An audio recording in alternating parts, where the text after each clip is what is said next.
So yeah, I'd like to introduce this week's episode of Growing Tech Fast. Essentially, a condensed podcast around the journey within a number of SaaS startups. We've got a guest on the show today, so this is Brandon Conley. Brandon, I'll pass it over to you. Let you do a little bit more of an introduction on your side.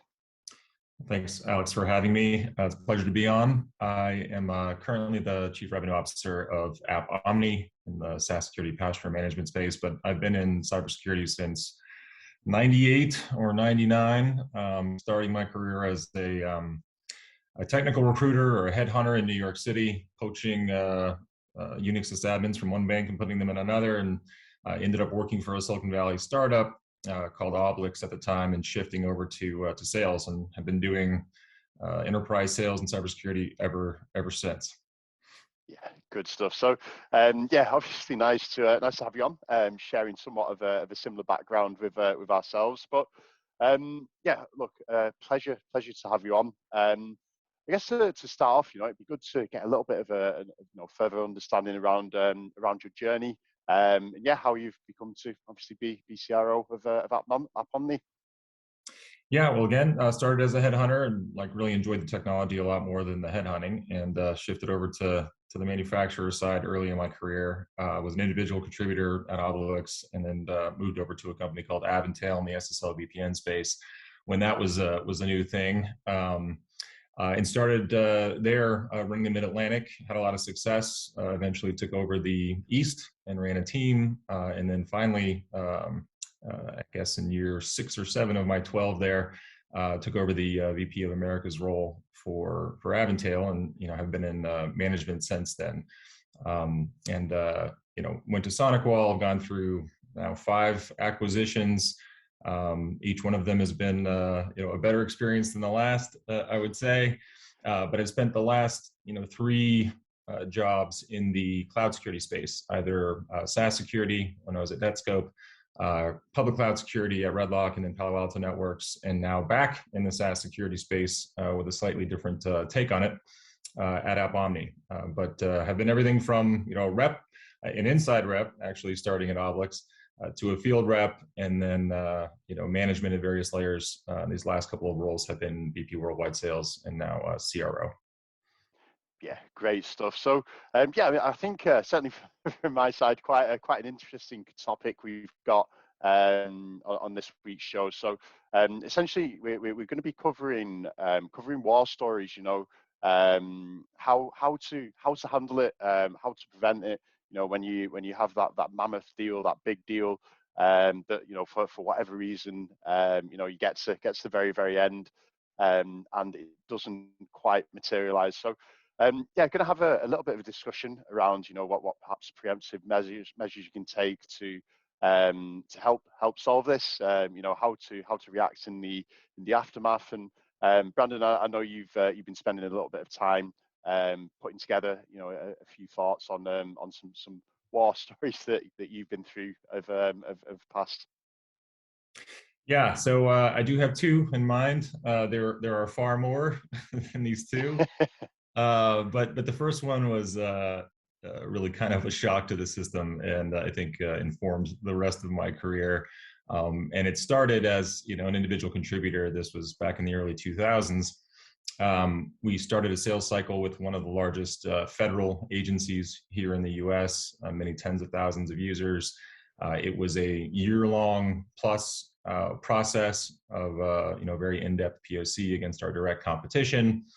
Everything seemed to be going really well with this opportunity, and it was supposed to culminate literally on the day that my 3rd child was being born. So I was taking calls from the hospital, which I don't recommend. But this deal was 7 figures for us at the time as a startup. It was pivotal to making the quarter. We all assumed for quite a while leading up to this that we were going to win that deal and make the quarter. Every indication was that we had won the bake-off. The deal was in procurement, which in the federal space is a very structured, formal process, in which you can't be involved as a vendor. They select the partner, and then they make the award. So the interesting aspect of this deal is that we had a partner program, and like most partner programs, had a deal registration um, option. We had one partner here in the DC area that was engaged in the account, had multiple consultants working in that agency. They approached us, requested deal registration. They were involved in the deal. They were capable on our product, and they had, like I said before, multiple consultants working in the area that our product would have been deployed. So we approved that deal registration. About halfway through the sales cycle, 6 months in or more, a second partner emerged, asked for deal registration. We denied it because it had already been granted to another and the deal was progressing. As we got to the very end of the sales cycle, however, the CISO, and this is fast forwarding all the way to the day where I'm in the hospital where my third child is about to be born, Wow. calls me on my cell phone and says, I have this order for your product sitting in front of me from procurement. All that's required is my signature. So, your company has won the bake-off. You've been selected to receive the award, but I'm not happy with the partner that this order is going through. I need you, meaning me, to change that. Well, first off, I would never do that. I think it would show an incredible lack of integrity of our partner program, and that's just something that I wouldn't do. But even more, I think, disturbing is that in the government procurement process, the vendor cannot dictate to the agency or to the government who to procure from. We can have nothing to do with that process. So it struck me as incredibly odd that the CISO was instructing me to, in effect, violate the law and force an order through his preferred partner for whatever his reasons were. So I very politely and I think diplomatically declined, on those bases. He threatened on the phone directly to kill the deal if I did not. This, of course, put me into a little bit of a panic, given the size of the deal, how long we've been working on it, how key it was to our quarter. So I called my COO and CEO and informed them on what was happening. And they supported my position. So give a lot of credit to them for showing integrity, sticking to our partner program, not caving in to this demand, which we also believed was illegal. So we didn't. And sure enough, he followed through on his promise, ripped it up, did not give us the order, ended up going back to our direct competition and awarding it to them. I don't recall whether it was through that preferred partner or not, whether he was able to manipulate that procurement process, but it was absolutely devastating, right? So this was a deal that we all expected to close. It was going to make our quarter. It didn't.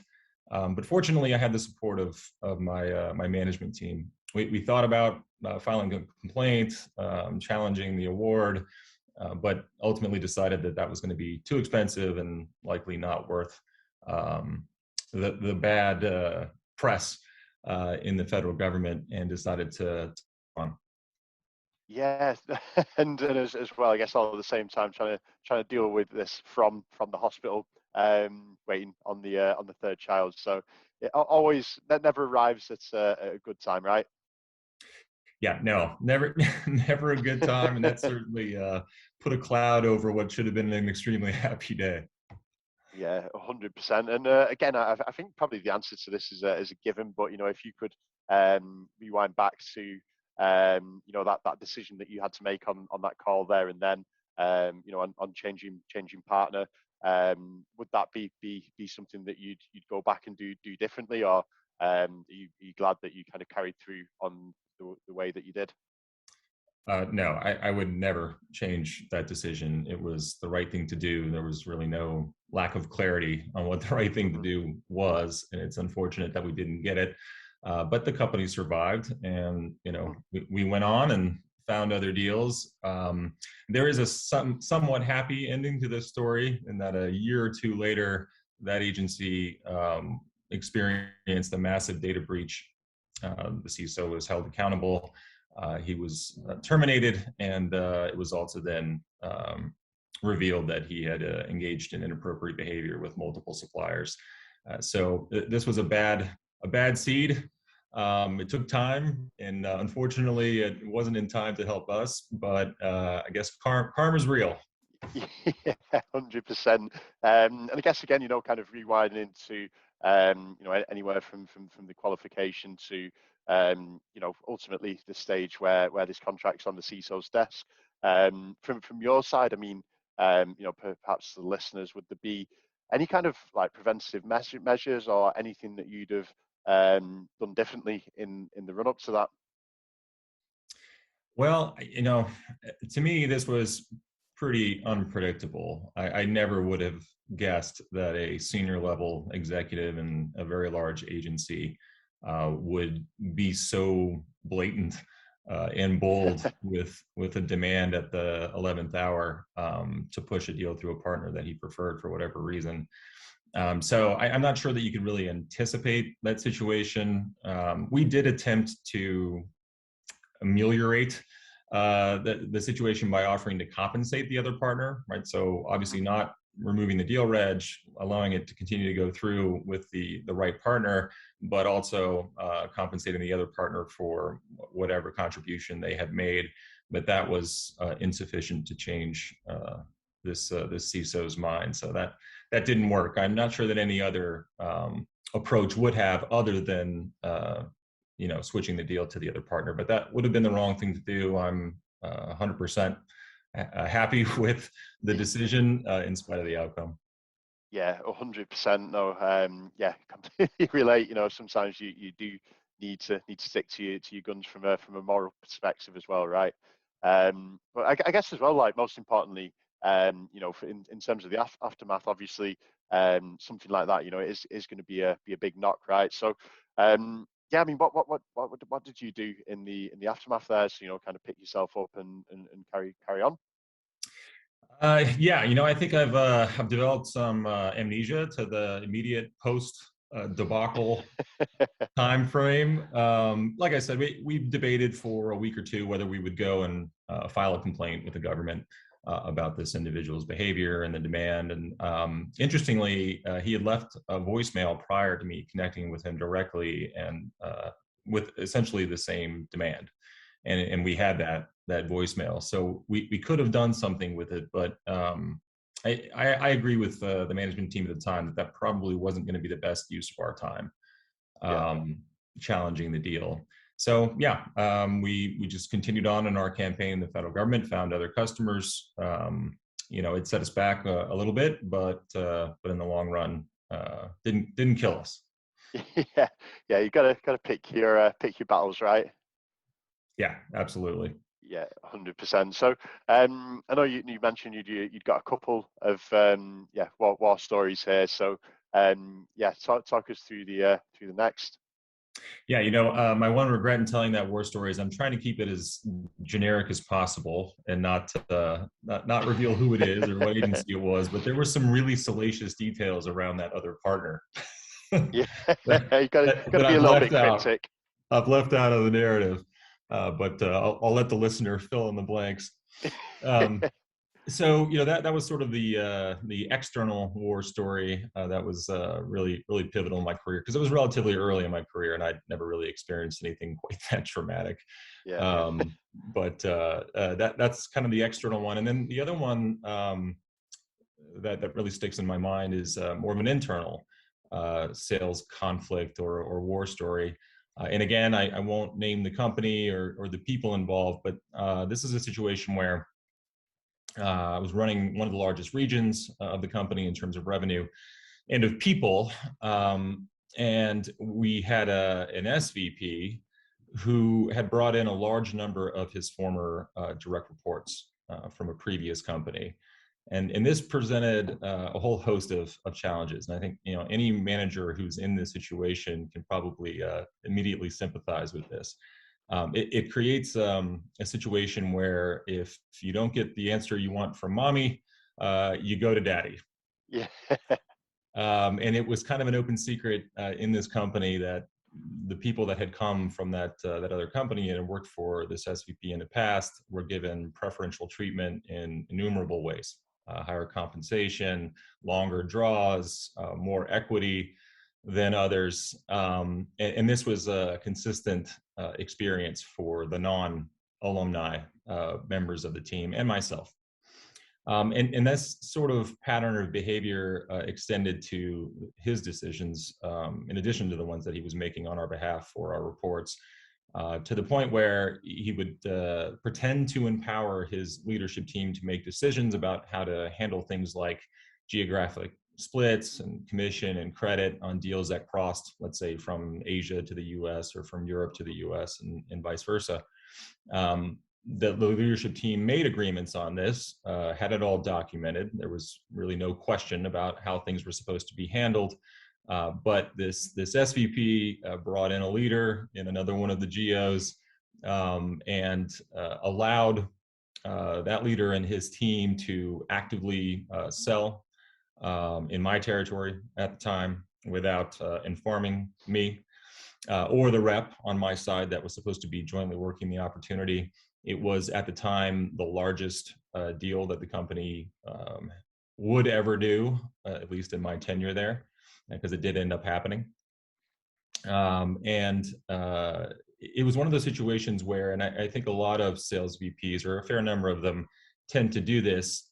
They will leave everything as vague as possible for as long as possible and promise everyone that it'll all be taken care of once the deal closes. And I think anybody in sales has probably heard that line a million times. Like, don't worry about it now. Let's just do what we need to do to win it, and then we'll figure it out after the deal closes. I think that should be a huge red flag for any sales rep or any leader in between, because what it really means is you're going to get screwed at the end of the day. And sure enough, that's kind of what happened in this case. I was saying that I think I picked up from one of my RSMs over the years, which was, I'd much rather be stabbed in the front than stabbed in the back.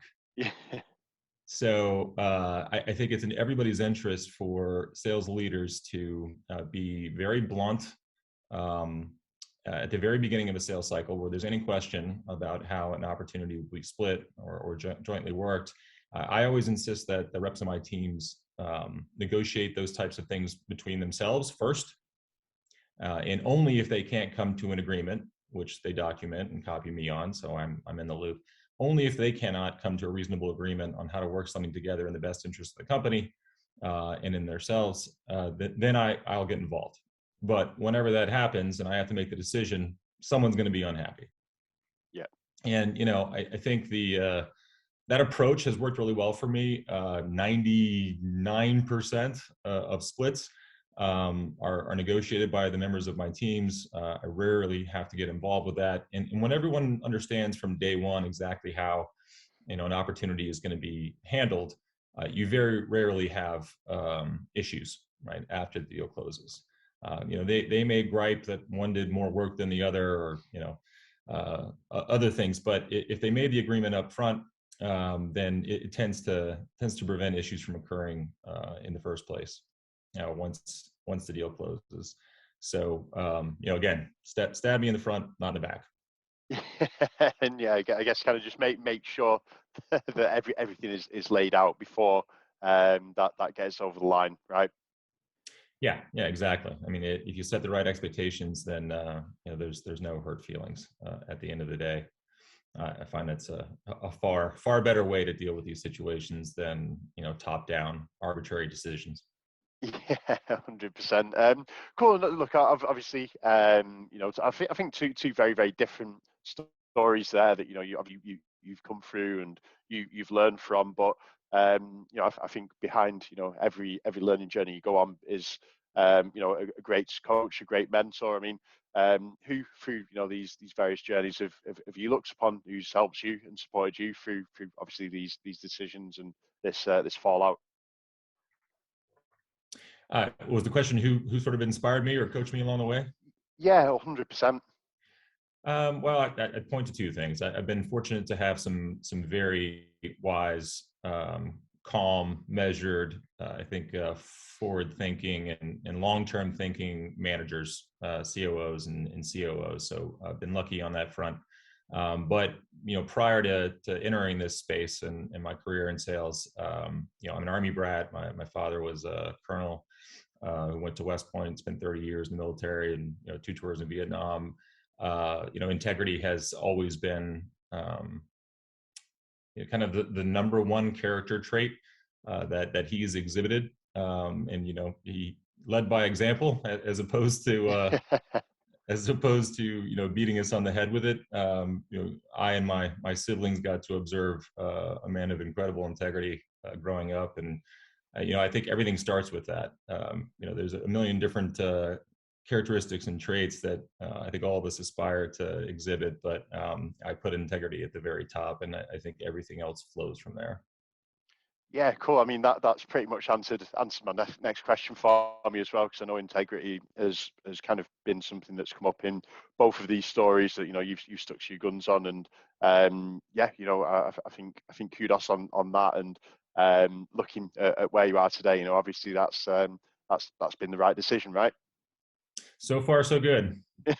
And I guess kind of for the benefit of our listeners, and kind of the key takeaways that you've had from these two journeys, what advice would you have for these guys, both salespeople and sales leaders? I think the advice would be that it's a marathon, not a sprint, when it comes to a sales career. You don't have to win every single deal and get 100% of credit for every deal. There has to be some portion of your attitude and the way you look at your job and the company you work for that is in the interest of the company, right? And I think that's one of the great things about tech and cybersecurity is that equity is always a part of the compensation package. And I think far too often reps are overly focused on their W-2 and not as focused on the long-term value of the equity that's part of their plan. And some folks have gone to multiple startups that haven't had a successful exit, so I can understand the skepticism, right? And equity is never a guarantee, but I do believe that the best reps, the ones that make it the longest, that build the strongest relationships with their peers and with their customers and partners, are the ones that take a long-term view, always act with integrity, and also set aside some portion of their drive and motivation to the overall success of the company, because ultimately it's in their interest, not only on a personal level, but also on a compensation level, right? If the company has a solid exit because everyone on the team is doing well, that equity can be worth far more than the commission on any given deal that you might fight for. So I just would encourage young salespeople to check their ambition a little bit and think about the longer term goal of a very successful exit. Yeah, well, I mean, ultimately, I think that's what it's there for. The pre-IPO stock, etc. It's to make sure everyone has that same vision, those same goals as the business, and everyone's on that journey together, right? I think when you have people in the organization purely looking out for number one, that's when you're going to struggle. You need everyone in it together, right? Absolutely. Yep. Perfect. Well, look, I think that kind of wraps things up here. But I'd like to extend big thanks there for coming on the show. It's been a pleasure to have you. I'm sure there's going to be a lot for our listeners to take away there. So yeah, I guess on behalf of myself and Org3D, thanks very much, Brandon. Thank you. It's been a pleasure. Appreciate it.